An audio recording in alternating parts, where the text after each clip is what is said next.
ఒకసారి కైలాసంలో మహర్షి నారదుడు ఒక ప్రత్యేకమైన ఫలాన్ని శివపార్వతులకు అందించాడు.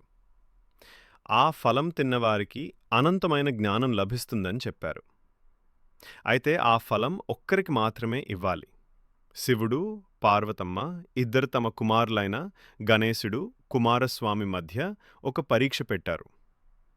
ఎవరైతే భూమిని 3 సార్లు ప్రదక్షిణం చేస్తారో వారికే ఈ ఫలం దక్కుతుంది అని వారు చెప్పారు. కుమారస్వామి తన వేగవంతమైన మయూరంపై ఎగిరి ప్రపంచ ప్రదక్షిణకు బయలుదేరాడు.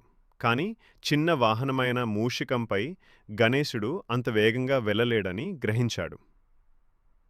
అప్పుడు గణేశుడు మౌనంగా చేతులు జోడించి తన తల్లిదండ్రులైన శివపార్వతులను 3 సార్లు చుట్టుకొచ్చాడు.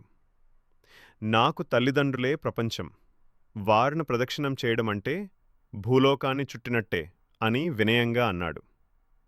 శివపార్వతులు ఆనందించి గణేశుడి జ్ఞానాన్ని ప్రశంసించారు. ఆయనను విజేతగా ప్రకటించారు. ఆ రోజు నుంచి గణేశుడు విద్య, జ్ఞానాల అధిపతి, విఘ్నేశ్వరుడు, భక్తులందరి అడ్డంకులను తొలగించేవాడిగా ప్రసిద్ధి చెందాడు.